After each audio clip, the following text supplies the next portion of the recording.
என் பேர் திவ்யா. நான் மதுரையிலேருந்து பேசுறேன். நான் பிஜி முடிச்சிருக்கேன்.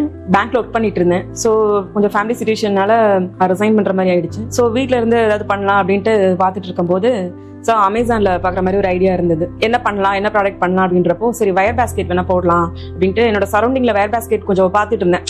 ஸோ அதே பண்ணலாம் அப்படின்னு தோணுச்சு. இப்போ வயர் கூடை அப்படின்னா வயர் கூடைன்னு இல்லாம அதுலேயே கொஞ்சம் நான் கிரியேட்டிவா ஏதாவது பண்ணணும் அப்படின்றதுனால இப்போ பார்த்தீங்கன்னா எல்லாரும் ஸ்லிங் பேக் மாதிரி போடுறாங்க வயர் கூடையிலேயே. ஸோ அந்த மாதிரி வந்துட்டு இப்போ ட்ரை பண்ணி தான் இந்த மாதிரி போட்டிருக்குது. நெக்ஸ்ட் பாத்தீங்கன்னா இப்போ இதுலயே வந்துட்டு ஹேண்ட்பேக் மாதிரி நிறைய போடுறாங்க. ஸோ இந்த மாதிரி ஹேண்ட்பேக் மாதிரி ரெடி பண்ணி சேல்ஸ் பண்ணிட்டு இருக்கோம். சரி, இதுதான் என்னோட ஃபேமிலி. இவங்க என் ஹஸ்பண்ட், இவங்க பேர் கார்த்திக். இவங்க வந்துட்டு கனரா பேங்க்ல டெய்லி கலெக்ஷன்ல இருக்காங்க. இவங்க என் பெரிய பொண்ணு பேர் ரித்திகா ஸ்ரீ, 11th ஸ்டாண்டர்ட் படிக்கிறாங்க. இவங்க சின்ன பொண்ணு பேர் பிரமோத்னி, 8th ஸ்டாண்டர்ட் படிக்கிறாங்க. 2 பேருமே செஸ் பிளேயர்ஸ். எந்த டோர்னமெண்ட் போனாலும் கண்டிப்பா கப் அடிச்சிருவாங்க. நீங்க பின்னாடி பார்த்துட்டு இருக்க கப்ஸ்லாம் அவங்க வாங்கினதுதான்.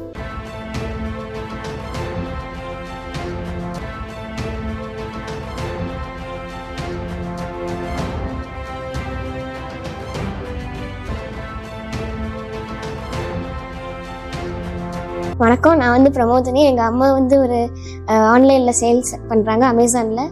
ஒரு 2 வருஷத்துக்கு முன்னாடி ஆரம்பித்தாங்க. அவங்க வந்து ஹேண்ட்மேட் ப்ராடக்ட்ஸ் கூட வயர் பேஸ்கெட் வந்து பண்ணுறாங்க. எங்கள் அம்மா ஊருக்கு போயிட்டாங்கன்னா நான் தான் வந்து எல்லா பேக்கேஜ் பண்ணுவேன். அப்புறம் அந்த ஸ்டாக் செக் பண்ணுறது எல்லாமே நான் பண்ணுவேன். என்னால் முடிஞ்ச ஹெல்ப்பை நான் பண்ணுவேன். வணக்கம் சார், என் பேர் ரித்திகா. அம்மா ஒரு 2 இயர்ஸா பிசினஸ் பண்றாங்க. ஆன்லைன்ல இ-காமர்ஸ் வயர் பாஸ்கெட்லாம் ஹேண்ட்மேடா சேல்ஸ் பண்ணுவாங்க.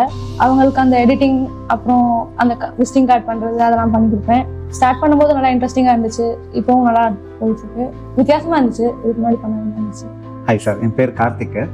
என் மிஸ்ஸஸ் ஒரு 2 இயர் முன்னாடி வந்து ஹேண்ட்மேடு ஏதாச்சும் ஒன்று ஆரம்பிக்கணும், ஆன்லைனில் சேல் பண்ணணும் அப்படின்னு சொல்லியிருந்தாங்க. அப்போ அவங்களே தான் செலக்ட் பண்ணாங்க. இந்த மாதிரி ஒரு கூட பண்ணுவோம், இது வந்து ஆன்லைனில் நிறைய வாய்ப்பு நிறையா இருக்குது. இது ஏன்னா இது ப்ராடக்ட் பண்ணுறது ரொம்ப கஷ்டம், ஒவ்வொருத்தரை போய் நம்ம பார்த்து தான் அது பண்ணுற மாதிரி இருக்கும் அப்படின்னு சொல்லியிருந்தாங்க. சின்ன லெவலில் ஆரம்பித்தாங்க. இப்போ மாதத்துக்கு ஒரு 1 லட்ச ரூபா வரைக்கும் பிஸ்னஸ் பண்ணுறாங்க. நல்லா போயிட்டுருக்கு. எங்களால் என்ன முடியுமோ அதை பண்ணிகிட்டு இருக்கோம். ஃபஸ்ட்டு ப்ராஃபிட் கம்மியாக தான் இருந்தது, இப்போ கொஞ்சம் பரவாயில்ல. அப்படி இப்போ ஒரு 2nd, 3rd ஸ்டேஜுக்கு போயிட்டாங்க. இன்னும் அடுத்தடுத்து போவாங்கன்னு நினைக்கிறேன். இது இன்னும் கொஞ்சம் பெருசாக்கணும். அதுக்கு எங்களால் என்ன பண்ண முடியுமோ அதை பண்ணுறோம். இப்போ வாங்க என்னோட அமேசான் செல்லர் டேஷ்போர்டை பார்க்கலாம். இப்போ 1155 ஆயிருக்கு. 1308க்கு இப்போ சேல்ஸ் இது வரைக்கும் ஆயிருக்கு. எனக்கு அமேசான் சைட்ல இருந்து வர வேண்டிய பேமெண்ட் பார்த்தீங்கன்னா 40,067 ரூபி வர வேண்டியிருக்கு. இப்போ லாஸ்ட் 1 மந்த் சேல்ஸ் வந்து என்னோட இதை பார்க்கலாம். செப்டம்பர் 1 to 30th வரைக்கும் பார்த்தீங்கன்னா 185 ஆர்டர்ஸ் வந்து ரிசீவ் ஆயிருக்கு. டோட்டல் பார்த்தீங்கன்னா எனக்கு 1,07,000 வரைக்கும் சேல்ஸ் ஆயிருக்கு. ஒரு ப்ராடக்டோட ஆவரேஜ் வேல்யூ பார்த்தீங்கன்னா 582 ரூபி வரும்.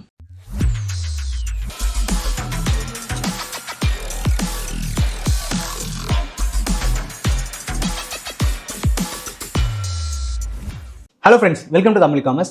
ஸோ இன்றைக்கி நம்ம மதுரைக்கு வந்திருக்கோம். ஸோ நம்ம பக்கத்தில் பார்த்தீங்கன்னா திவ்யா மேம் இருப்பாங்க. அவங்கள பற்றின ஒரு இன்ட்ரோ வந்து ப்ரோமோலேயே பார்த்துருப்பீங்க. இருந்தாலும் அவங்கள பற்றின ஒரு ப்ரீஃப் இன்ட்ரோ, லைக் எப்படி இந்த பிஸ்னஸ் ஸ்டார்ட் பண்ணாங்க, இன்னைக்கு ஸ்டேஜுக்கு எந்த மாதிரி அவங்க ஏர்ன் பண்ணிட்டு இருக்காங்க, ஸோ இது எல்லாமே இந்த வீடியோவில் பார்க்க போகிறோம். ஸோ புதுசாக வந்திருக்க வியூஸ்க்கு நான் சொல்லிக்கிறது என்னன்னா, தமிழ் காமர்ஸ் அப்படின்ற யூடியூப் சேனலில் ஃப்ளிப்கார்ட், அமேசான் மாதிரி ஒரு லீடிங் வெப்சைட்டில் எப்படி நம்மளோட ப்ராடக்ட்ஸை செல் பண்ணுன்றத ஒரு 7 வருஷமாக வீடியோஸ் மூலமாக கற்றுக் கொடுத்துட்டு இருக்கோம். ஸோ அதில் நம்ம ஸ்டூடெண்ட்ஸ் நிறைய பேர் இருக்காங்க. ஸோ அவங்கள சில பேர் நம்ம நேரில் போய் இன்டர்வியூ எடுப்போம். லைக் நான் இப்போ சொன்ன மாதிரி எப்படி அவங்க பிஸ்னஸ் ஸ்டார்ட் பண்ணாங்க, எவ்வளோ இன்வெஸ்ட்மெண்ட் ஸ்டார்ட் பண்ணாங்க, ஸோ அவங்களோட கண்டிஷன்ஸ் எப்படி இருந்துச்சு, இந்த மாதிரி நிறைய விஷயங்கள் அவங்க கிட்ட கேட்டு தெரிஞ்சுப்போம். அதுக்காக ஒரு பிளேலிஸ்ட் கிரியேட் பண்ணி ஒரு பாஸ்ட் 4 இயர்ஸாக ரன் பண்ணிட்டு இருக்கோம். ஸோ இது யாருக்குன்னா புதுசாக வந்த வியூஸ். ஸோ இந்த வீடியோ மட்டும் பார்க்காம எல்லா வீடியோ செக் பண்ணாதான் உங்களுக்கு ஒரு ஐடியா கிடைக்கும். ஸோ வாங்க வீடியோக்குள்ள போகலாம். வணக்கம்மா. வணக்கம் சார். ஸோ ஆக்சுவலாக பார்த்தீங்கன்னா உங்களோட பற்றி ஒரு ப்ரீஃப் இன்ட்ரோ நீங்களே சொன்னால் நல்லா இருக்கும். என் பேர் திவ்யா. நான் வந்துட்டு MA தமிழ் முடிச்சிருக்கேன். ஓகே. ஸோ கரஸ்ல தான் முடிச்சிருக்கேன். ஓகே. ஸோ 2012 நான் பேங்க்ல ஜாயின் பண்ணேன். பேங்க் எக்ஸாம் எழுதி யூஜி முடிச்சுட்டு ஜாயின் பண்ணேன். ஸோ அப்போ அந்த பீரியட்ல MAவும் படிச்சிட்டேன். 2012 to 20லையும் 20ல நான் ரிசைன் பண்ணிட்டேன். பேங்க்கை விட்டு ரிசைன் பண்ணேன், பாப்பாவை பார்த்துக்கணுன்றதுனால. ஸோ அந்த டைமிங்ல வந்துட்டு சரி ஒரு 2 இயர்ஸ் வந்துட்டு சும்மா இருந்தப்போ சரி ஏதாவது பண்ணலாம் அப்படின்னு சொல்லி பார்க்கும்போது தான் உங்க வீடியோ பார்த்தேன். ஸோ உங்க வீடியோ பார்க்கும்போது சரி இது எனக்கு நல்லா செட் ஆகிற மாதிரி இருந்துச்சு. சரி நம்ம வீட்ல இருந்தே பண்ணிக்கலாம் அப்படின்ற மாதிரி இருந்ததுனால நான் இதை சூஸ் பண்ணேன். சரி, எப்படி அந்த தாட் வந்துச்சுமா? இ-காமர்ஸ்ன்ற இண்டஸ்ட்ரி இருக்கு, அது நமக்கு சூட் ஆகுன்ற ஒரு கான்ஃபிடென்ட் இல்லை ஒரு ஸ்ட்ரைக் இருக்கும் இல்லையா? ஆக்சுவலா என்னோட ஹஸ்பண்ட் வந்துட்டு அமேசான்ல ஸ்டோர்னு சொல்லுவாங்க இல்லையா, ஆமா, அந்த இப்போ இந்த Amazon எங்க ஊர்ல கூட இருக்கு, இந்த டயர் Million 360 store. இருக்கும். ஸ்டோர் சொல்லுவாங்க, அது நாங்க பண்ணிட்டு இருந்தோம். அது கிட்டத்தட்ட 1 இயர் முன்னாடி ஐ மீன் வில்லேஜ்ல வந்து டெலிவரி பண்ண முடியாது, Delivery உங்ககிட்ட வந்து வாங்கிப்பாங்க. இல்ல நாங்களே ஸ்டோர் இப்ப வந்து மொத்தமா அமேசான் ஹப் இருக்கும், ஆமா, warehouse இருக்கு. வேர் ஹவுஸ் இருக்கு. அங்க இருந்து எங்களுக்கு டோட்டலா காலையில பேக்கேஜ் வந்துரும், நாங்க தான் டிஸ்ட்ரிபியூட் பண்ணுவோம் ஓகே. இங்க இருந்து. அந்த மாதிரி பண்ணிட்டு இருக்கும்போது எனக்கு அமேசான்லயே நாங்க கிட்டத்தட்ட ஒரு 6 இயர்ஸ் கிட்ட ஜர்னி பண்ணிட்டு இருந்தோம். சோ அப்ப பாத்தீங்கன்னா உங்களோட வீடியோ பார்த்தேன். Okay. சரி, நிறைய செல்ல சக்சஸ் ஸ்டோரிஸ் நிறைய போட்டிருந்தீங்க. Okay. அதை நான் எடுத்து பார்க்கும்போது நந்தினி மேமோட வீடியோ தான் நான் ஃபர்ஸ்டே பார்த்தது. அவங்க தான் பாத்தீங்கன்னா ஃபர்ஸ்ட் எப்படி சொல்லியிருப்பாங்கன்னா 2-3 ப்ராடக்ட் எடுத்து அவங்க ஃபெயிலியர் தான் ஆமா, இருக்கும். நம்ம சேனல்ல வந்து ஸ்ட்ரெயிட்டா சக்சஸ் ஆறவங்க எல்லாம் போஸ்ட் பண்ண மாட்டாங்க. எனக்கு இது ஒர்க் அவுட் ஆகல, நான் வெயிட் பண்ணேன். ஆமா, first month Nandini zero. Ma'am தான் ஃபர்ஸ்ட் பார்த்த வீடியோவே அவங்க தான். அவங்க எப்படி சொல்லியிருப்பாங்கன்னா ஃபர்ஸ்ட் 2-3 ப்ராடக்ட் கொண்டு வந்து எனக்கு ஃபெயிலியர் Failure ஆச்சு, ஆயிடுச்சு. அதுக்கப்புறம் நான் பண்ணேன், என்னால சக்சஸ் பண்ண முடிஞ்சுன்னு சொன்னாங்க. சோ எனக்குமே எப்படி இருந்துச்சுன்னா அப்ப நம்ம வந்துட்டு அவசரப்படக்கூடாதுன்னு ஃபர்ஸ்டே தோணிடுச்சு. நம்ம ஒரு ப்ராடக்ட் கொண்டு வந்துட்டு சக்சஸ் ஆகலன்றதுக்காக நம்ம வெளியே வந்துடக்கூடாது. இது நம்ம ட்ரை பண்ணலாம், கண்டிப்பா ஹெவியா இன்வெஸ்ட் பண்ணிடக்கூடாது, ஹெவியா நம்ம நிறைய வாங்கிடக்கூடாதுன்னு நீங்க நிறைய வீடியோல சொல்லியிருப்பீங்க. நிறைய ஒரே இதை வாங்கிடக்கூடாது அப்படின்னு. அதனால நான் அதுவே கொஞ்சம் கவனமா இருந்தேன். சோ நம்ம பண்ணலாம், எப்படினாலும் இதுல சக்சஸ் பண்ணலாம், கொஞ்சம் வெயிட் பண்ணலாம் அப்படின்ட்டு நான் அந்த இதுலயே கொஞ்சம் என்ன சொல்றது கன்ஃபார்ம் பண்ணிட்டேன். சரி நம்ம இதே ஓகே. இப்போ நீங்க வந்து அந்த ஒரு ஃபோக்கஸ் வந்துருச்சு, இகாம் பிசினஸ் தான் எனக்கு தெரிஞ்சிருச்சு, பண்ணணும் அப்படின்னு. இன்வெஸ்ட்மென்ட் எல்லாமே ஒரு பெர்ஸ்பெக்டிவ் கத்துக்கிட்டீங்க. ஆமா. சோ நீங்க ஃபர்ஸ்ட் விஷயம் ஓகே இந்த பிசினஸ் ஸ்டார்ட் பண்ணலாம்னு முடிவு பண்ணோம், நீங்க என்ன பண்ணீங்க? ஜனவரி 2023ல உங்க கோர்ஸ் வாங்கினேன் சார். சரி இருக்கட்டும், நம்ம படிக்க ஆரம்பிச்சிருவோம் அப்படின்ட்டு உங்களுக்கு கான்ஃபிடன்ட் வந்துச்சு, ஓகே பண்ணலாம். ஆமா, ஒரு 2 மாசம் ஃபுல்லா படிக்க ஆரம்பிச்சிட்டேன். சரி நம்ம படிக்க ஆரம்பிச்சிட்டோம், படிச்சுட்டே இருந்தா ஒன்றும் பண்ண முடியாது, நம்ம அடுத்து இம்ப்ளிமெண்ட் பண்ணோம்னா ஜிஎஸ்டி எடுக்க ஆரம்பிச்சிருவோம். சைட் பை சைட் ஜிஎஸ்டி எடுத்து முடிக்க நம்ம படிக்க சரியா வரும் அப்படின்றதுனால ஜிஎஸ்டி எடுக்க ஆரம்பிச்சிட்டேன். பார்த்தா ஜிஎஸ்டி வந்துட்டு எங்க ரிலேஷன் ஒருத்தவங்கிட்ட கொடுத்துருந்தேன், அவங்க ரொம்ப டிலே பண்ணாங்க. ரிலேட்டிவ் ஆடிட்டரா? ஆமா, Okay. வெளியே கொடுத்துருந்தேன், அவங்க வந்துட்டு கொஞ்சம் டிலே பண்ணாங்க, ஓகே. லேட் ஆகும் அப்படின்னு சொன்னாங்க. லேட் ஆகிட்டு இருந்தது. ஸோ ஏதோ சரி சம்திங் ப்ராசஸ் லேட் ஆகுது அப்படின்றதுனால சரி நம்ம டீம்லயே கூட கேட்டு பார்ப்போம் அப்படின்ட்டு உங்ககிட்ட கேட்டு பார்த்தேன். உங்க இதுல டீம்ல ஃபோன் பண்ணி கேட்டேன், அவங்க நம்பர் கொடுத்தாங்க. அப்புறம் அவங்ககிட்ட ஆடிட்டர்கிட்ட பேசினதுக்கு அவங்க வந்துட்டு எனக்கு பண்ணி கொடுத்துட்டாங்க, 1 மாசத்துலயே பண்ணி கொடுத்துட்டாங்க எனக்கு. பட் ஆனா இங்க வந்து ஒரு டிஸ்க்ளைமர் என்னன்னா, அவங்க ஆடிட்டரை விட எங்க ஆடிட்டர் ஸ்பீடா எடுத்து கொடுத்தாங்க, அது கிடையாது. ஏன்னா அந்த ப்ராசஸ்ன்றது ஒண்ணுதான், வேலை நடக்கும். பட் ஒரு சில பேர் சின்ன டிலே இருக்கவும் செய்யும். ஒரு சில பேருக்கு 1 வாரத்துல கிடைச்சிரும், ஒரு சில பேருக்கு இந்த மாதிரி 1 மாசத்துலயும் கிடைக்கும், சில பேர் ரிஜெக்ட் ஆகும் வாய்ப்பு இருக்குது. ஏன் சொல்றேன்னா, நம்ம வந்து ஒரு விஷயத்த கண்மூடித்தனமா ப்ரொமோட் பண்ற மாதிரி இல்ல, எங்க ஆடிட்டோட ப்ராசஸ் ஒண்ணுதான், அவங்க எப்படி பஞ்சலா ஒர்க் பண்றாங்க அவ்வளவுதான் வித்தியாசம். ஸோ இது வந்து ஒரு தப்பான ஒரு இன்ஃபர்மேஷன் நான் சொல்லவே மாட்டேன். அது எங்க ஆடிட்டர்ட்டையும் சில, அதாவது காசு கொடுத்தீங்களா உடனே டாக்குமெண்ட்ஸ் வாங்கிடுவாங்க, அவங்க அக்ரிமெண்ட் எல்லாமே ரெடி பண்றாங்க, எல்லாமே பண்ணுவாங்க. எண்ட் ஆஃப் த டே முடிவு எடுக்கக்கூடிய அதிகாரம் யாருக்குன்னா கவர்மெண்ட் ஆஃபீஸருக்கு தான் இருக்கு, அப்ரூவ் பண்றதுக்கு. அதையும் சொல்லிடுறேன். சொல்லுங்க சார். அப்புறம் அவங்க எடுத்து கொடுத்துட்டாங்க. நான் கரெக்டா நான் கோர்ஸ் முடிக்கவும் அதை எனக்கு வரவும் சரியா இருந்தது, ஜிஎஸ்டி எடுக்கவும். அப்புறம் நான் ஜூலைல நான் லிஸ்டிங் எல்லாம் நீங்க எல்லாம் சொல்லியிருந்தீங்க, எல்லாமே ப்ராப்பரா ரெடி பண்ணிட்டு வாங்க அப்படின்னு சொல்லியிருந்தீங்க. கேட்டலாக் ரெடி பண்ணணும்னு சொல்லி நான் எல்லாத்துக்குமே ஒரு 10 லிஸ்டிங் வச்சிருந்தேன். இன் பிட்வீன் லைக் ஜிஎஸ்டி எடுத்தீங்க, ஸ்கில் வளர்த்துட்டீங்க, ப்ராடக்ட் செலக்ஷன். அது ப்ராடக்ட் செலக்ஷன் எப்படின்னா சார், ஆல்ரெடி என்கிட்ட கொஞ்சம் ப்ராடக்ட் இருந்தது. இந்த 2 இயர்ஸ் கேப்ல வந்துட்டு ஒரு சின்ன கடை வச்சிருந்தோம். நீங்களும் உங்க ஹஸ்பண்ட்? ஆமா, சின்னதா ஒரு கடை வச்சிருந்தோம். அதுல வந்துட்டு கொஞ்சம் ப்ராடக்ட் எல்லாம் வாங்கி வச்சிருந்தோம். அதாவது டிஸ்போசபிள்னு சொல்லுவாங்கல்ல, இந்த பார்ட்டி நீட்ஸ். ஸோ அதெல்லாம் நிறைய ப்ராடக்ட் இருந்தது. ஸோ இதை வச்சுட்டு அது அப்புறம் அந்த கடையை எடுத்துட்டோம். அது கொஞ்சம் ப்ராடக்ட் கையில இருந்தது. நம்ம ஃபர்ஸ்ட் ஃபார்முலா அந்த லிஸ்டிங்கே ஃபர்ஸ்ட் கொண்டு வருவோம் அப்படின்னு சொல்லி அதுக்கு எல்லாம் கேட்டலாக் ஃபர்ஸ்ட் ரெடி பண்ணிட்டேன். அது இல்லாம சப்போர்ட்டிங்கா பாத்தீங்கன்னா எனக்கு வயர் பாஸ்கெட்ல கொஞ்சம் இன்ட்ரெஸ்ட். இது வந்து செகண்டரி தான், அதுதான் ஃபர்ஸ்டா கொண்டு வந்தது. அதுக்கப்புறம் இது செகண்டரியா, இதுவும் லிஸ்டிங். ஆனா இதுல நிறைய மாடல் எடுத்தேன் வயர் பாஸ்கெட்லயே, நார்மலா போடக்கூடாதுன்றது. ஐ மீன் ட்ரெடிஷனலா இருக்கிறத விட நீங்க ஆன்லைன்ல வரும்போது கூடைன்றதே இதுல இருக்க கூடாது, கொஞ்சம் பாத்தீங்கன்னா அப்டேட்டட்ல இருக்கணும் அப்படின்னு சொல்லி. அப்டேட்டட்னா என்ன மாதிரி பண்ணு? அப்டேட்டட்னா ஒரு என்ன சொல்றது, இது பாத்தீங்கன்னா நமக்கு லஞ்ச் பேக் மாதிரி வரும். ஓகே, லஞ்ச் பேக்லயே க்ளோஸ் டைப்ல கேட்பாங்க. ஓகே, நம்ம நார்மலா இல்லாம இது வந்துட்டு கொஞ்சம் ஸ்கூல் போற டீச்சர்ஸே என்கிட்ட கேட்டு வாங்கிக்குவாங்க. இந்த மாதிரி வந்துட்டு எடுத்துட்டு போக இதா இருக்கும் அப்படின்னு சொல்லி க்ளோஸ் டைப்ல இருக்கும். அப்புறம் அதே மாதிரி இது பாத்தீங்கன்னா கொஞ்சம் நார்மலா கூட மாதிரி இல்லாம இது ஹேண்ட் பேக் மாதிரி இருக்கும். இது வந்து ஆமா, இப்படி ஃபைல் எல்லாம் எதுவும் எடுத்துட்டு போறாங்க அப்படின்னா கொஞ்சம் எடுத்துட்டு போற மாதிரி இருக்கும். சின்னதா இது ஒரு டேப் அந்த மாதிரி எல்லாம் எடுத்துக்கலாம். சோ இந்த மாதிரி. அப்புறம் நார்மலா போறதுலயே கொஞ்சம் டிசைன் மட்டும் இதுலயே கொஞ்சம் ஒரு ஹேங் மட்டும் பண்ணிடுவேன். ஒரு ஒயிட் கலர்ல ஒரு ஹேங்க் மட்டும் வச்சோம்னா கொஞ்சம் நல்லா இருக்கும். அந்த மாதிரி கொஞ்சம் ரீசெண்டா கூட இந்த இதுல பார்த்தேன், இந்த வாட்டர் பாட்டில்லாம் வந்து லாக் பண்ற மாதிரிலாம் கூட. ஆமா, வாட்டர் பாட்டில் இருக்கு. அப்புறம் வாட்டர் பாட்டிலே வச்சுட்டு போற மாதிரி. இந்த கூட பாத்தீங்கன்னா 1 லிட்டர் வாட்டர் பாட்டில் வந்துட்டு கேரி பண்ணிட்டு எடுத்துட்டு போற மாதிரி வித் டேபோடே வரும். நம்ம வந்துட்டு இது வந்து கொஞ்சம் நீட்டா இருக்கும் எங்கேயும் வெளியே எடுத்துட்டு போறதுக்கு. இதுலயே கொஞ்சம் பெரிய சைஸுமே இருக்கு, 2 லிட்டர் வாட்டர் பாட்டில் வச்சுட்டு போற மாதிரி கூட இருக்கு. ஸோ இங்கே வந்து இப்போ இந்த கூடை வந்து ஒரு செகண்டரியாக தான், ஜஸ்ட் ஒரு லிஸ்டிங் கவுண்ட்டுக்காக தான் கொண்டு வந்திருக்கீங்க. ஒரு அப்படி இல்ல, எனக்கு ஹேண்ட்மேட்ல ஏதாவது பண்ணணும் அப்படின்னு நினைச்சது, ஒரு பேஷன். எனக்கு ஹேண்ட்மேட்ல ஏதாவது ஒண்ணு பண்ணணும்னு நினைச்சேன். இது என்ன ஆள் கிடப்பாங்க, நானே போடணும்னு இருக்க ஒரு நெசசிட்டி கிடையாது. கூட போறதுக்கு ஆள் இருக்காங்க, ஐ மீன் கூட பின்றதுக்கு உங்களுக்கு தனியா ஆள் இருக்காங்க. சோ நம்ம இதெல்லாம் ட்ரை பண்ணி பார்க்கலாம். எனக்கு ஹேண்ட்மேட்லயே வேற எதுவும் நிறைய ஐட்டம்ஸ் இருக்கு சார். இப்போ இந்த ஹேங்கிங் சொல்லுவாங்க, டோர் ஹேங்கிங், தோரன், அந்த மாதிரி எல்லாம் நிறைய போடுவேன். இது எனக்கு பேஷன். பட் இப்போ யோசிச்சு பாருங்க, நம்ம இப்போ நீங்க ஒரு தனிநபரால இவ்வளோ இது பின்ன முடியாது, ஆளும் வச்சா கூட ஒரு நாளைக்கு ஒரு லிமிடேஷன்ஸ் இருக்கும். இவ்வளோ ஆரம்ப காலகட்டத்தில் எப்படி சமாளிச்சிங்க? அது வந்துட்டு ஸ்டார்டிங்ல வந்துட்டு நான் மட்டும் தான் சார் போட்டுட்டு இருந்தேன். அது எப்படி போட முடிஞ்சுன்னா, என்னால வந்துட்டு டெய்லி ஆர்டர் வரும்ன்றதை ஃபர்ஸ்ட் நான் நிறைய எக்ஸ்பெக்ட் பண்ணல. ஆனா ஆர்டர் வந்துட்டு எனக்கு மார்னிங் போட்டு ஈவினிங் எனக்கு ஆர்டர் வந்துருச்சு. ஸோ மறுநாளே திரும்ப 2 ப்ராடக்ட் ஆர்டர் வருது. ஸோ அடுத்தடுத்து ஆர்டர் வரதான் செஞ்சது. ஆனா என்னால வந்துட்டு கரெக்டான டைம் கொடுக்க முடியல. நானே பண்ணிட்டு என்னால கொடுக்க முடியல. நான் சப்போர்ட்டா ஒரு ஆள் மட்டும் தான் வச்சிருந்தேன். ஸோ அவங்களையும் நம்ம ரொம்ப பார்டன் பண்ண முடியல, அடுத்தடுத்து போட சொல்ல முடியல என்னால. அதனால நிறைய எனக்கு ஆர்டர் வந்து டிலே ஆச்சு, கொடுக்க முடியல. எனக்கு ஹேண்ட்லிங் டைம் ஒரு ஆப்ஷன் இருக்கிறதே நான் அப்ப எனக்கு தெரியல ஸ்டார்டிங் ஸ்டேஜ்ல. சொல்லிருக்கீங்க, நான் அதை நான் கவனிக்கல. எனக்கு அப்ப அந்த ஒரு பதட்டத்துல ஐயோ நம்ம ஆர்டர் வருது, நம்மளால கொடுக்க முடியல அப்படின்ற ஒரு இதுல வந்துட்டு சுத்தமா கவனிக்கவே இல்லை. 3 days ஹேண்ட்லிங் டைம் கொடுத்திருந்தா கூட அப்ப சமாளிச்சிருக்கலாம். சோ ஆனா சமாளிக்க முடியல நேரத்துல. அப்புறம் பார்த்தா என்ன, சரி நம்ம இன்னும் 2 பேரை 3 பேரை சேர்ப்போம் அப்படின்னு சொல்லி கொஞ்சம் வெளியே போயிட்டு நிறைய தேடி கண்டுபிடிச்சு, கொஞ்சம் சொந்தக்காரவங்க அப்புறம் தெரிஞ்சவங்ககிட்ட சொல்லி அந்த மாதிரி கூட போறவங்களை கண்டுபிடிச்சேன். கூட அப்படி கொடுத்து இப்ப பாத்தீங்கன்னா என்கிட்ட ஒரு 7-8 பேர் இருக்காங்க, டீமா வச்சிருக்கேன். அவங்ககிட்ட கொடுத்து நான் இப்ப பண்ணிடுறது. ஸோ இப்போ எனக்கு எல்லா செலஸ்டையும் சில கொஸ்டின்ஸ் கேட்பேன். நீங்க ஆனா அந்த கொஸ்டின்ஸ்க்கு ஆன்சர் அங்கங்க நீங்க போட்டு வச்சுட்டீங்க. உங்களோட பொறுத்த வரைக்கும் நீங்க ரீசெலர் தான் கரெக்டா. நீங்களே இப்போ மேனுஃபேக்சரிங் பண்ணாலும் 1-2 தான் நீங்க வயர் பண்ணி விற்க முடியும். நீங்க மேனுஃபேக்சரிங் இதுல வர முடியாது. நீங்க இன்னொருத்தவங்க பண்றாங்க, அதை வாங்கி விற்க தான் செய்யுங்க, ரீசெலர் தான். ஸோ இப்போ வந்து இந்த ஒரு பிசினஸ் ரன் ஆகிறதுக்கு நீங்க டெய்லி பேஸ்ல அவங்களுக்கு எவ்வளவு சம்பளம் தரீங்க கணக்கு போட்டு பாத்தீங்களா? இப்போ ஒரு ப்ராடக்ட்டை நான் அவங்களுக்கு இவ்வளவு காசு கொடுத்து நான் வாங்கிறேன் சார், டிசைன் நீங்க கொடுக்குறீங்க கரெக்டா, அவங்களுக்கு கொடுத்துட்டு நான் வாங்கி அமேசான் இவ்வளவு ரூபாய்க்கு சேல்ஸ் பண்றேன், எனக்கு இவ்வளவு மார்ஜின் நிற்குதுன்னா ஏதாவது ஒரு எக்ஸ்பிளைன் பண்ணுமா? ஏதாவது ஒரு கூடைய நான் இதை அவங்க கிட்ட பின்ன வச்சிருவேன் சார், பின்னிட்டு நீங்க இவ்வளவு காசு கொடுத்துருவோம், அமேசான் இவ்வளவு வைப்பேன், எனக்கு இவ்வளவு நெட் இன்கம் பண்ணிட்டு. இப்போ இந்த பேஸ்கெட் பாத்தீங்கன்னா நான் அமேசான் 160க்கு அவங்ககிட்ட இருந்து வாங்குறேன். அவங்களே எனக்கு வயர் எல்லாம் ரா மெட்டீரியல்ஸ் அவங்களே வாங்கி அவங்களே போட்டு எனக்கு 160 கொடுக்குறாங்க. நான் இதை அமேசான்ல 499க்கு சேல் பண்றேன். கமிஷன் ஷிப்பிங் எல்லாம் போக எனக்கு பாத்தீங்கன்னா ஒரு 150 கிட்ட கைக்கு வரும். ஸோ இப்போ வந்து நீங்க நினைச்சு பாத்துருக்கீங்களா, இப்போ நம்ம ஒரு பிசினஸ் ஸ்டார்ட் பண்றோம், நம்ம மட்டும் க்ரோ ஆகாம நம்மளை சுத்தி இப்போ நீங்க மதுரையில லோக்கல்ல இவ்வளவு பேருக்கு ஒரு வேலை வாய்ப்பு இதனால. ஆக்சுவலா நான் என்னோட இதுவே பாத்தீங்கன்னா அப்படிதான் சார் இருந்தது. நான் ஹேண்ட்மேட் இது சூஸ் பண்ணதுக்கே நான் என்னோட ஆர்பி இதுலயே பாத்தீங்கன்னா ஆர்பி கலெக்ஷன்ஸ் அமேசான்லயே பாத்தீங்கன்னா நான் அதான் போட்டிருப்பேன். நான் கண்டென்ட்டே நான் அப்படிதான் எழுதியிருப்பேன்.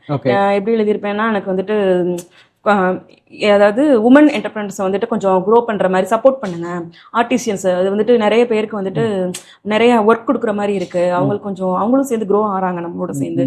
இப்ப நான் இந்த கூட சொல்றது வந்துட்டு திருப்பரங்குன்றம்ல ஒரு ஏரியால வில்லேஜ் மாதிரி ஒரு ஏரியா இருக்கு, அவங்களுக்கு வந்துட்டு வெறும் பஜார்ல ரொம்ப கம்மியான ரேட்ல அவங்க கொடுத்துட்டு இருந்தாங்க.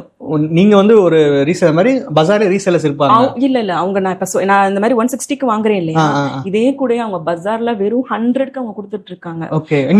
இன்னமும் கொடுத்துட்டு இருக்காங்க. அவங்களுக்கு எல்லாம் ரொம்ப என்ன சொல்றது, அடிமட்ட ரேட்ல தான் அவங்க வாங்கிக்கிட்டு இருக்காங்க, கொடுத்துட்டு இருக்காங்க. நம்ம வந்துட்டு அந்த மாதிரி இல்ல, வந்துட்டு எனக்கு இந்த மாடல் வேணும், இந்த டைமிங்ல வேணும், இப்படி ஃபினிஷிங் கரெக்டா இருக்கணும் அப்படி சொல்லி டீசென்டான ரேட்ல தான் அவங்ககிட்ட வாங்கிட்டோம். இன்ஃபேக்ட் அவங்க வந்து உங்களுக்கு சப்ளை பண்றது அவங்க சந்தோஷம் தான். அவங்களுக்கு வந்துட்டு ரெகுலராகவே நம்ம ஆர்டர் கொடுத்துட்டு இருக்கோம். இப்போ உங்க பிசினஸ் ஸ்டார்ட் பண்ணீங்க எல்லாமே ஒரு ஃபார்மட்டா, ஒரு என்ன சொல்றது, ஒரு பேஷன்ஸோட எல்லாமே வெயிட் பண்ணிருக்கீங்க. நீங்க சொல்லுங்க, நான் எக்ஸ்பெக்ட் பண்ணவே இல்லை சார், நான் எக்ஸ்பெக்ட் பண்ணக்கூடாதுன்னு இருந்தேன் சார், ஆர்டர் உடனே வரும்னா நான் பண்ணானா வந்துருச்சு, அதை மேனேஜ் பண்ண கொஞ்சம் சிரமப்பட்டேன். ஆனா எப்படி இப்போ ஓரளவுக்கு மேனேஜ் பண்ணிட்டேன். இவ்வளவு பேரை வச்சு நான் வந்து செல்லர் சக்சஸ் ஸ்டோரியிலே சொல்லுவாங்க, உடனே ஆர்டர் வரும்னு எக்ஸ்பெக்ட் பண்ணேன். நானும் அதான் சொல்லுவேன் அப்படின்னு. சோ நானுமே ஆர்டர் வரும்னு எக்ஸ்பெக்ட் பண்ணேன். ஒரே ப்ராடக்ட் எனக்கு எப்படின்னா, இந்த ஃபர்ஸ்ட் காமிச்சல அந்த லிட் வச்ச பாஸ்கெட், அந்த ஒரே பாஸ்கெட்டே 3, அதாவது லிஸ்டிங் போட்டிருக்கேன், ஒரு 15 லிஸ்டிங் போட்டிருப்பேன். ஒரே லிஸ்டிங்கே ரிப்பீட்டடா 4 ஆர்டர் வந்ததுதான் கொஞ்சம் சிரமமா இருந்தது சமாளிக்கிறதுக்கு. ஓகே. சோ இப்போ உங்க ஃபேமிலில போய் அப்ரோச் பண்ணிருப்பீங்க, இந்த மாதிரி நான் பிசினஸ் பண்ண போறேன் அப்படின்ட்டு உங்க ஹஸ்பண்டையோ இல்ல உங்க பேரண்ட்ஸ்டையோ சொல்லிருப்பீங்க இல்லையா, அவங்க என்ன சொன்னாங்க ஃபர்ஸ்ட்? ஆக்சுவலாக அவங்க ஃபர்ஸ்ட் எனக்கு சொன்னதே வந்துட்டு அமேசானில், அதாவது நான் ரிசைன் பண்ணுறதுக்கு முன்னாடியே அவர் என்கிட்ட சொல்லிட்டாங்க. என்கிட்ட இந்த மாதிரி ஆன்லைனில் பண்ணுறதுக்கே நிறைய ஒர்க் இருக்கு, ரிசைன் பண்ணிட்டு நீங்கள் ஆன்லைனில் எதுனாலும் ட்ரை பண்ணி பார்க்கலாம் அப்படின்ட்டு. அப்புறம் நான் சொன்னேன் இந்த மாதிரி அமேசானில் ட்ரை பண்ணுறேன் அப்படின்ட்டு. அவங்களுக்கு எப்படின்னா இந்த ப்ராடக்ட் மேலே தான் பெருசாக இன்ட்ரெஸ்ட் இல்லை. இப்போ எனக்கும் சீரியஸாக சொல்றேன், ஆமா. இன்னைக்கு தேதிக்கு யாரு இல்ல எப்பயுமே அவங்களுக்கு வந்துட்டு இப்போ இந்த கூட தூக்கிட்டு போறே ஒரு மாதிரி இதா ஆக்வர்டா ப்ராடக்ட்டை மாத்து அப்படின்ட்டு நிறைய தடவை சொல்லிட்டாங்க. அதாவது வேற ஏதாவது ப்ராடக்ட் இருந்தா இன்னும் பெஸ்டா இருக்கும், கண்டிப்பா பண்ணலாம். அவங்க எப்படி சொல்லுவாங்கன்னா, நீங்க சொன்ன மாதிரி சொல்லுவாங்க, இவ்வளவு சைஸ் எல்லாம் பெருசா வச்சுட்டு இது பண்ணக்கூடாது, குட்டியா இருக்கணும், அது வந்து இடத்த அடைக்க கூடாது, நம்ம இதுக்குன்னே ஒரு ஸ்பேஸ் ரெடி பண்ற மாதிரி இருக்கு அப்படின்னு நிறைய ஐடியா கொடுப்பாங்க. இந்த மாதிரி பண்ணலாம், கொஞ்சம் ப்ராடக்ட்டை மட்டும் மாத்த சொல்லுவாங்க. ஏன்னா உன்னோட பேஷன் வச்சு இதுல பண்றது கஷ்டம் அப்படின்ற மாதிரி சொல்லுவாங்க. மத்தபடி சப்போர்ட் நல்லா பண்ணுவாங்க. எனக்கு இந்த மாதிரி நிறைய ஐடியா கொடுப்பாங்க, இந்த மாதிரி பண்ணலாம், அந்த மாதிரி பண்ணலாம். பட் இன்வெஸ்ட்மெண்ட்டுக்கு ஸ்டார்டிங்ல அவட்ட தான் வாங்கினது, அவங்க தான் பண்ணது. அதான் சொல்லுவாங்க, அதான் அவருக்கு நம்ம எதுவும் நஷ்டமாயிடக்கூடாது அப்படின்றதுல கொஞ்சம் சொல்லுவாரு, பார்த்து பண்ணணும் அப்படின்ட்டு.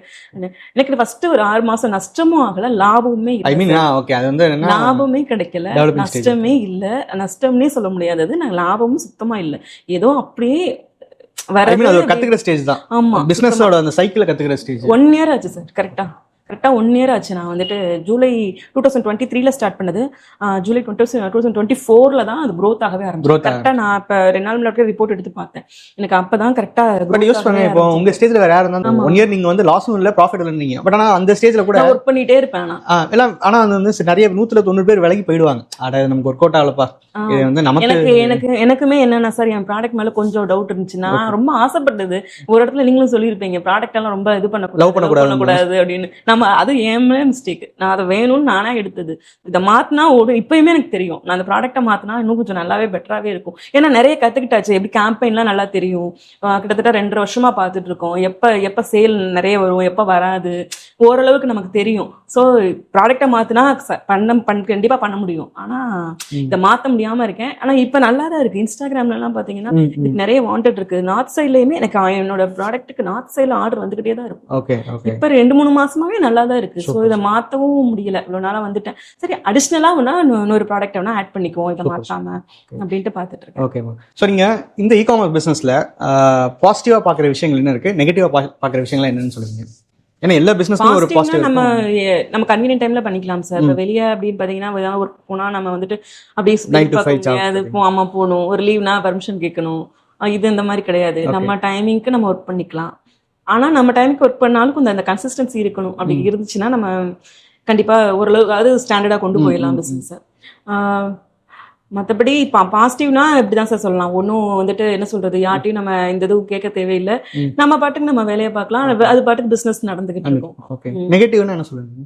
நெகட்டிவ்னா கஸ்டமர் வந்துட்டு திடீர்னு நெகட்டிவ் ஃபீட்பேக் போட்டு விட்டுறாங்க. அமேசான்ல நிறைய தடவை அந்த என்ன சொல்றது இன்ஆக்டிவ் பண்ணி விட்டுருவாங்க, நம்மளோட லிஸ்டிங்கை இன்ஆக்டிவ் பண்ணிடுவாங்க. நம்ம அதை நம்ம 4 நாள் பார்த்துருக்கவே மாட்டோம், ஆர்டர் ரிசீவ் ஆகாது. என்ன நமக்கு ஆர்டர் அப்படின்ட்டு அப்புறம் நம்ம ஓபன் பண்ணி பார்த்தோம்னா அது இல்ல. ரீசெண்டா இப்போ ஒரு 1 மந்தா தான் அந்த மாதிரி இல்லைன்னா எப்பயுமே இன்ஆக்டிவ்ல போய் நின்றோம், ஆர்டர் ரிசீவ் ஆக மாட்டேங்குது. அவங்க இல்ல நீங்க 7 daysல அதுவே ஆட்டோமேட்டிக்கா ஆயிரும் அப்படின்னுவாங்க. நமக்கு அது வரைக்கும் ஆர்டர் ரிசீவ் ஆகாது. சம்டைம் நம்மளே ஃபிக்ஸ் லிஸ்டிங்ல போய் மாத்துற மாதிரியும் வரும், நம்ம மாத்திக்கிட்டா கூட வந்துரும். ஆமா அந்த மாதிரி வரும். சோ அந்த மாதிரி இருக்கிறத கொஞ்சம் மாத்துற மாதிரி இருக்கும். மத்தபடி நெகட்டிவ் ரிட்டர்ன்ஸ் நிறைய வந்தது ஸ்டார்டிங்ல. இப்ப ரிட்டர்ன்ஸ் குறைஞ்சிருக்கு. எப்படிமா கண்ட்ரோல் பண்ணீங்க? அதான் ஃபீட்பேக் கொடுக்க நான் மாத்தினேன் கொஞ்சம். அவங்க ஒரு எதிர்பார்க்கறாங்க, கஸ்டமர் வந்து என்ன எதிர்பார்க்கறாங்கன்னு ஓரளவுக்கு சொல்ல கொஞ்சம் மாத்தினேன். இப்போ ஆவரேஜா ஒரு நாளைக்கு எவ்வளவு நேரம் டைம் ஸ்பெண்ட் பண்றீங்க இ-காமர்ஸ் பிசினஸ்க்காக? உங்களோட ஒர்க்கிங் ஹவர்ஸ்னா எவ்வளவு நேரம் பண்றீங்க? இ-காமர்ஸ்னாகனா பேக்கிங்க்குன்னு பார்த்தா ஒரு 1/2 an hour சார் மேக்ஸிமம். அப்புறம் அந்த ப்ராடக்ட் போயிட்டு நான் கொஞ்சம் என்னோடது வந்து அப்பப்ப வாங்குற மாதிரி தான் இருக்கும். ரா மெட்டீரியல்ஸ் கிடையாது, கம்ப்ளீட்டட் பண்ணதே பாத்தீங்கன்னா இப்ப வரைக்குமே. இப்ப எனக்கு 2 ஆர்டர் இருக்கு, 2-3 ப்ராடக்ட் பாத்தீங்கன்னா இன்னைக்கு 2 ஆர்டர் இருக்கு அப்படின்னா அதை முடிச்சிருக்க மாட்டாங்க. இன்னைக்கு மார்னிங் போயிட்டு வாங்குற மாதிரி தான் இருக்கும், வாங்கிட்டு அப்படியே அனுப்புற மாதிரி தான் இருக்கும். வாங்கிட்டு மதியானம் ஒரு 12 மணிக்கு அனுப்புறோம். அந்த மாதிரி இப்ப வரைக்குமே 2-3 ப்ராடக்ட் இருக்க தான் செய்யுது. எல்லா ப்ராடக்ட்டுமே அப்படி உடனே கிடைச்சிடாது. ஒரு ப்ராடக்ட் எனக்கு என்ன டவுட்னா, உங்களுக்கு ஒரு பர்டிகுலர் ப்ராடக்ட் ஹிட் ஆயிடுச்சுன்னு தெரிஞ்சு போச்சு, மாசம் ஒரு 100 ல இருந்து 150 ஆர்டர் வருதுன்னு ஒரு பிரேக் இருக்குன்னா அட்லீஸ்ட் ஒரு 50 இது நம்ம ரெடி பண்ணி வீட்டுல வச்சு பண்ண முடியாது. இது வந்து நிறைய வந்து ஆள் இல்ல அவ்வளவு பண்றதுக்கு. அதே மாதிரி நமக்கு வந்துட்டு இதுக்கு வந்துட்டு அவ்வளவுதான் நம்ம ரேட்டு பிக்ஸ் பண்ண முடியும். இந்த ரேட்டுக்கு வந்து போட்டு கொடுக்க வந்து ஆள் கிடைக்க மாட்டாங்க. அதே மாதிரி நம்ம மதுரையிலே இல்ல, வெளியூர்ல போட்டு நம்ம வாங்கணும், அந்த மாதிரி இருக்கு. இன்னும் பார்த்துட்டு தான் சார் இருக்கேன். இன்னும் வந்து இது சர்ச் பண்ணிட்டு தான் இருக்கேன். சப்ளைல தான் கொஞ்சம் நிறைய சப்ளைல தான் கொஞ்சம் ப்ராப்ளம் அதிகமா இருக்கு. ஸோ நம்மளோட சேனல்ல எந்த ஒரு வீடியோ உங்களுக்கு வந்து ரொம்ப இன்ஸ்பயர் பண்ணுச்சு? இந்த வீடியோ பார்த்தா எனக்கு கண்டிப்பா பண்ணணும், இ-காமர்ஸ் பிசினஸ் பண்ணணும்னு தோணுச்சுன்னா எந்த வீடியோ சொல்லுவீங்க? நான் பார்த்தப்போ ஃபர்ஸ்ட் பார்த்தீங்கன்னா அந்திரி மேம் வீடியோ தான். ஓகே. அந்திரி மேமோட வீடியோ பார்த்தீங்கன்னா அவங்க ஃபர்ஸ்ட் ஒரு 2-3 ப்ராடக்ட் எடுத்து ஃபெயிலியர் ஆகிருப்பாங்க. அதை சொல்லுவாங்க, அதுக்கடுத்து பண்ணேன் அப்படின்னு சொல்லுவாங்க. Okay. ஸோ எனக்கு அப்பவே எனக்கு தோணுச்சு, சரி அப்போ நம்ம எடுத்த உடனேலாம் சக்ஸஸ் ஆக முடியாது, ஓகே. ஆனால் எப்படினாலும் பண்ணியிருக்காங்க, வீட்ல இருந்தே பண்ண முடியும் அப்படின்றத சொல்லியிருப்பாங்க. ஸோ சரி, எனக்கு அது ரொம்ப பிடிச்சிருந்தது. அப்புறம் ஆர்த்தி மேம் வீடியோ, அவங்க வந்துட்டு வீட்லயே நிறைய லேடிஸ்லாம் வச்சு உங்கள மாதிரி தான் நிறைய அவங்க வீட்ல வச்சு பண்றாங்க. பண்ணுவாங்க. நான் அங்க எனக்கு அது ரொம்பவே இதாச்சு, நம்மளும் இதே மாதிரி பண்ணணும் ஏதாவது ஒன்று அப்படின்ட்டு. அதனாலதான் இதெல்லாம் எடுத்ததே. ஆனா எல்லாரையும் நம்ம வீட்டுல வச்சுலாம் பண்ண எனக்கு முடியல. சோ அதனால அவங்கவுங்க வீட்லயே நான் கொடுத்துறது. Okay okay. ஸோ எங்களோட கோர்சஸ் ப்ளஸ் சர்வீஸ் எந்த அளவுக்கு உங்களுக்கு யூஸ்ஃபுல்லாக இருந்துச்சு நினைக்கிறீங்க? எனக்கு எப்படின்னா சார், நான் கோர்ஸ்ல தான் ஃபுல்லாமே எல்லாமே கத்துக்கிட்டது. நீங்க கோர்ஸை முடிச்சுட்டு மேக்ஸிமம் முடிக்க சொன்னீங்க, மேக்ஸிமம் அதுல ஒரு 80% வரைக்கும் முடிச்சுட்டு ஃபிளிப்கார்ட், மீசோ அதுக்குள்ள போகல, நான் அமேசான். ஸோ எனக்கு ரொம்பவே யூஸ்ஃபுல்லா இருந்துச்சு. நிறைய எனக்கு இந்த இதெல்லாம் கேட்லாக் நீங்க ரெடி பண்றது நீங்க எப்படி சொல்லியிருந்தீங்களோ அப்படியே நான் ரெடி பண்ணிட்டு உள்ள கொண்டு வந்தேன். எனக்கு இப்போ அமேசான்ல பாத்தீங்கன்னா அந்த ஒரு நமக்கு ஸ்டெப்னு சொல்லி ஒரு க்ரோத்னு ஒரு மெஷர்மெண்ட் கொடுத்துருப்பாங்க இல்லையா, அதுல பாத்தீங்கன்னா லிஸ்டிங்ஸ் பாத்தீங்கன்னா டாப்ல இருக்கும். லிஸ்டிங்ஸ்ல பாத்தீங்கன்னா ஹை ஸ்கோரா இருக்கும். நான் அதை பார்க்கும்போது உங்க கோர்ஸ் தான் நினைச்சுக்குவேன், சார் நமக்கு அப்படி ட்ரைனிங் கொடுத்ததுனால தான் அப்படி இருக்கும் போல அப்படின்ட்டு. ஏன்னா இப்போ வரைக்குமே நீங்க சொன்னதை நான் ஃபாலோ பண்ணிட்டு தான் இருக்கேன். எல்லாமே தனித்தனியா ரெடி பண்ணிடுவேன். நம்ம பேருக்கு பண்ணக்கூடாது இல்ல. நடுவுல ஒரு 2 லிஸ்டிங் வந்துட்டு ஏதோ அந்த ஏஐ வந்ததுனால நானா ட்ரை பண்ணேன், எல்லாம் ஃபெயிலியர் ஆயிடுச்சு. அப்புறம் தான் நினைச்சேன் நமக்கு இது ஏஐ எல்லாம் செட் ஆகாது, நீங்க சொன்ன மாதிரி மேனுவலாவே போட்டுருவோம் அப்படின்ட்டு எல்லாமே ஃபுல்லா போட்டேன். அப்படி போட்டா கண்டென்ட் முதற்கொண்டு நானா தான் சார் எழுதுனேன். நீங்க சொல்லுவீங்க கொஞ்சம் பார்க்க சொல்லுவீங்கல்ல அடுத்த காம்படிட்டர். ஆமா, அதை பார்த்துட்டு ஆனா நான் இந்த கண்டென்ட்லாம் நானா எழுதுனேன். இந்த மாதிரி உமன் என்டர்பிரைஸ் சப்போர்ட் பண்ணுங்க, வீட்ல இருந்தே பண்றாங்க அப்படின்னு சொல்லி நான் கண்டென்ட் பண்ணேன். ஸோ நீங்க அந்த சொன்ன அந்த பாயிண்ட்ஸ் எல்லாம் ரொம்பவே எனக்கு யூஸ்ஃபுல்லா இருந்தது. அதே மாதிரி ஆடிட்டிங்லாம் பாத்தீங்கன்னா சார், நான் உங்க டீம்ல இருந்து தான் நான் ஆடிட்டிங் வாங்கியிருந்தேன். இப்ப வரைக்குமே அவங்கள்ட்ட தான் சார்ட்ட தான் பண்ணிட்டு இருக்கேன். ஒரு சார் பண்ணி கொடுத்துட்டு இருக்காங்க. அவங்களுமே எப்படின்னா எனக்கு மந்த்லி நான் கரெக்டா அந்த 10th ரிப்போர்ட் அனுப்பிடுவேன். எனக்கு அவங்களே எல்லாமே ஃபைல் பண்ணி நீட்டா கொடுத்துருவாங்க. ஃபர்ஸ்ட் ஜிஎஸ்டி வாங்குறதுல இருந்து இப்ப வரைக்குமே எனக்கு எந்த இஷ்யூவும் இல்லை. நான் பாட்டுக்கு ஃப்ரீயா வந்துட்டு ரிப்போர்ட் அனுப்பணுமா அவங்களுக்கு ஜிஎஸ்டி பண்ணி கொடுத்துருவாங்க. என்னோட வேலை பிசினஸ் ஆடிட்டிங்கோட பிரஷர் அவங்க எடுத்து ஆமா அவங்க பாத்துக்குவாங்க. நான் அதுல இது பண்ணி கிடையாது. இப்ப ஐடிஆர் முதற்கொண்டு சார்ட்டே கொடுத்துறது அவங்களே பண்ணிடுறாங்க. ஓகே. ஸோ எங்க சேனலுக்காக இவ்வளோ டைம் ஒதுக்கி நிறைய விஷயங்கள் ஷேர் பண்ணீங்க. முக்கியமாக வந்து இந்த மாதிரி பிஸ்னஸில் இருக்க கஷ்ட நஷ்டங்களும் சொல்கிறீங்க. ஏன்னா நான் நினைக்கும் போது பயிர் கூட தானே ஈஸியாக பின்னிடலாம் அப்படின்னு நினச்சி வந்தேன். பட் நிறைய விஷயங்கள் எக்ஸ்பிளைன் பண்ணீங்க. ரொம்ப தேங்க்ஸ். ஸோ இந்த வீடியோ இதோட முடியல. மேம் தான் லாஸ்ட் மந்தோட கான்டெஸ்ட் வின்னர். ஸோ அவங்களுக்கு ப்ரைஸ் டிஸ்ட்ரிபியூட் பண்ணுற நேரம் வந்துருச்சு. ஸோ வாங்க, ப்ரைஸ்னா என்ன, கான்டெஸ்ட்னா என்னன்னு தெரியாதவங்களுக்கு மேலே கார்டு கொடுத்துருக்கேன். நம்மளோட சேனலில் நம்ம ஸ்டூடெண்ட்ஸில் 3 பேர் ரேண்டமாக செலக்ட் பண்ணி கான்டெஸ்ட் வினர்ஸாக அறிவிச்சு அவங்களுக்கு ப்ரைஸ் டிஸ்ட்ரிபியூட் பண்ணுவோம். மேலே கார்டு கொடுத்துருக்கேன். டீட்டெயில் வீடியோ இருக்குது, எப்படி ஜாயின் பண்ணணும் எல்லாமே அதில் இருக்குது, நீங்கள் பார்க்கலாம். ஸோ வாங்க நம்ம ப்ரைஸ் டிஸ்ட்ரிபியூட் பண்ணலாம். ஸோ ஃப்ரெண்ட்ஸ், மந்த்லி கான்டெஸ்ட் வினர். ஸோ மேமுக்கு ட்ரேட்மார்க் காஸ்டான அமௌண்ட் ப்ளஸ் வந்து நம்ம டிஜிட்டல் மார்க்கெட்டிங் கோர்ஸோட ஆக்சஸ் ஃப்ரீயாக வழங்கப்படும். ஸோ இந்தாங்க மேம்.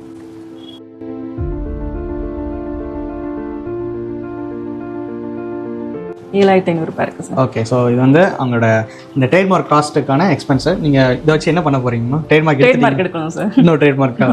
Okay, sure. இது எந்த அளவுக்கு மோட்டிவேட் பண்ண நினைக்கிறீங்கம்மா? ஆமா சார், நெக்ஸ்ட் லெவலுக்கு நமக்கு பண்ணணும்னா ட்ரேட்மார்க் ரொம்ப முக்கியம் இல்லையா சார்? Okay okay, sure.